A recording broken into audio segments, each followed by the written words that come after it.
ಭಗವದ್ಗೀತೆಯ ಪ್ರಥಮ ಅಧ್ಯಾಯದ 40ನೇ ಶ್ಲೋಕ. ಕುಲಕ್ಷಯೇ ಪ್ರಣಶ್ಯಂತೆ ಕುಲಧರ್ಮ ಸನಾತನಾಃ ಧರ್ಮೇ ನಷ್ಟೇ ಕುಲಂ ಕೃಷ್ಣಂ ಅಧರ್ಮೋಹಿ ಭವತ್ಯುತ. ಅರ್ಜುನ ಶ್ರೀಕೃಷ್ಣನ ಬಳಿಯಲ್ಲಿ ಹೇಳ್ತಾ ಇದ್ದಾನೆ, ಕೃಷ್ಣ, ಈ ಯುದ್ಧವು ನಡೆಯುವುದರಿಂದ ಅನೇಕ ಸಾವು ನೋವುಗಳು ಸಂಭವಿಸ್ತದೆ. ಯಾವಾಗ ಸಾವು ನೋವುಗಳು ಸಂಭವಿಸ್ತದೋ ಅನೇಕ ಕುಲಗಳು ನಾಶವಾಗಿ ಹೋಗ್ತದೆ. ಕುಲಗಳು ನಾಶವಾದಾಗ ಹಿಂದೆ ಪಾರಂಪರಿಕವಾಗಿ ಬಂದಂತಹ ಕುಲಧರ್ಮಗಳು ನಾಶವಾಗ್ತದೆ ಕೃಷ್ಣ ಅಂತ ಹೇಳ್ತಾ ಅರ್ಜುನ ತನ್ನ ಮಾತನ್ನು, ವಾದವನ್ನು ಮುಂದುವರಿಸ್ತಾ ಇದ್ದಾನೆ.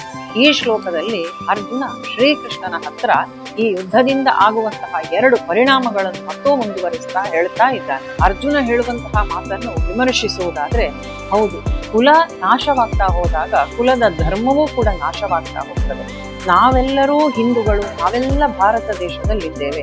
ಈ ಹಿಂದೂಗಳು ಇದ್ದಾಗ ಮಾತ್ರ ಹಿಂದೂ ಧರ್ಮ ಅಂತ ಹೇಳುವಂಥದ್ದು ಉಳಿಲಿಕ್ಕೆ ಸಾಧ್ಯ.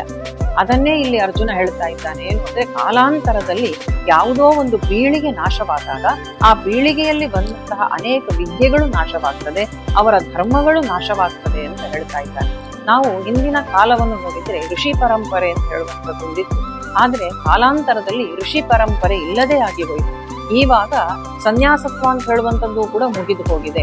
ಸನ್ಯಾಸ ಬೇರೆ, ಮಠಾಧಿಪತ್ಯ ಬೇರೆ. ನಾವಿವತ್ತು ಮಠಾಧಿಪತಿಗಳನ್ನು ಕಾಣ್ತೇವೆ, ಆದ್ರೆ ಶುದ್ಧವಾದಂತಹ ಸನ್ಯಾಸತ್ವವನ್ನು ಪಾಲಿಸುವಂತವರನ್ನು ನಾವಿವತ್ತು ಕಾಣುವುದು ಬಹಳ ಅಪರೂಪ. ಪರರ ಹಿತಕ್ಕಾಗಿಯೇ ತಾವು ತೊಡಗಿಸಿಕೊಳ್ಳುತ್ತಾ ಭಗವಂತನ ಸೇವೆಯನ್ನು ಮಾಡ್ತಾ ಲೋಕ ಕಲ್ಯಾಣದ ಚಿಂತನೆಯನ್ನು ಮಾಡ್ತಾ ಇರುವಂತಹ ಒಂದು ವರ್ಗ ಅದು ಸನ್ಯಾಸ ಆಶ್ರಮವಾಗಿತ್ತು. ಆದ್ರೆ ಇವತ್ತು ಅಂತಹ ಸನ್ಯಾಸಿಗಳನ್ನು ನಾವು ಕಾಣುವುದು ಬಹಳ ಅಪರೂಪ.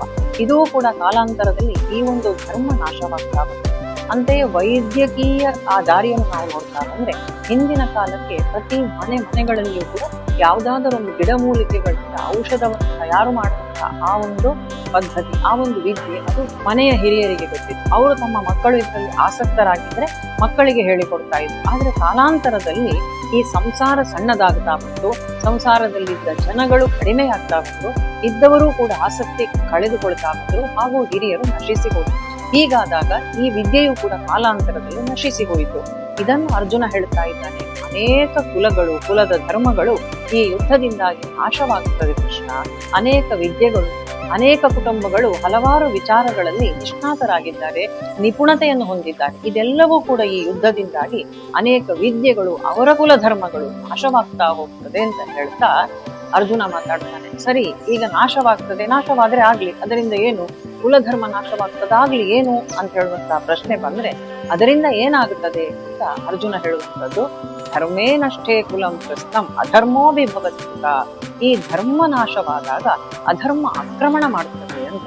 ಕುಲಧರ್ಮಗಳು ನಾಶವಾಯಿತು, ಕುಲ ಕಸುಬುಗಳು ನಾಶವಾಯಿತು, ಕುಲ ಕುಟುಂಬದಲ್ಲಿ ಇಟ್ಟುಕೊಂಡು ಬಂದಂತಹ ಆ ಒಂದು ಸಿದ್ಧಾಂತಗಳು ನಾಶವಾಯಿತು.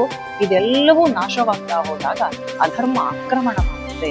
ಯಾವಾಗಲೂ ಕೂಡ ಅಧರ್ಮವು ಆಕ್ರಮಣ ಮಾಡುವಂಥದ್ದು, ಧರ್ಮ ಪ್ರವೇಶ ಮಾಡುವಂಥದ್ದು. ಧರ್ಮ ಪ್ರವೇಶ ಮಾಡುವುದಿಲ್ಲ, ಆ ಜಾಗವನ್ನು ಅಧರ್ಮ ಆಕ್ರಮಿಸಿಕೊಂಡು ಬಿಡುತ್ತದೆ. ಹೀಗೆ ಈ 2 ಕಾರಣಗಳನ್ನು ಅರ್ಜುನ ಈ ಶ್ಲೋಕದಲ್ಲಿ ಕೊಡ್ತಾನೆ. ಹಾಗಾಗಿ ಯುದ್ಧ ಬೇಡ ಅಂತ ಮತ್ತಷ್ಟು ತನ್ನ ವಾದವನ್ನು, ತಾನು ತನ್ನ ಕರ್ತವ್ಯದಿಂದ ವಿಮುಖನಾಗಿ ಈ ತನ್ನ ಕ್ಷತ್ರಿಯ ಧರ್ಮವನ್ನೇ ಬಿಟ್ಟು ಹೋಗ್ತೇನೆ ಅಂತ ಹೇಳಿ ಅವನು ಆಲೋಚನೆ ಮಾಡ್ತಾ ಇರುವಂಥದ್ದು. ಇದೆಲ್ಲವನ್ನು ಕೂಡ ಈ ಕೆಲವು ಶ್ಲೋಕಗಳಲ್ಲಿ ನಾವು ಗಮನಿಸಬಹುದು. ಇದು ಈ ಶ್ಲೋಕದ ಭಾವ. ಶುಭವಾಗಲಿ. ಶ್ರೀಕೃಷ್ಣಾರ್ಪಣಮಸ್ತು.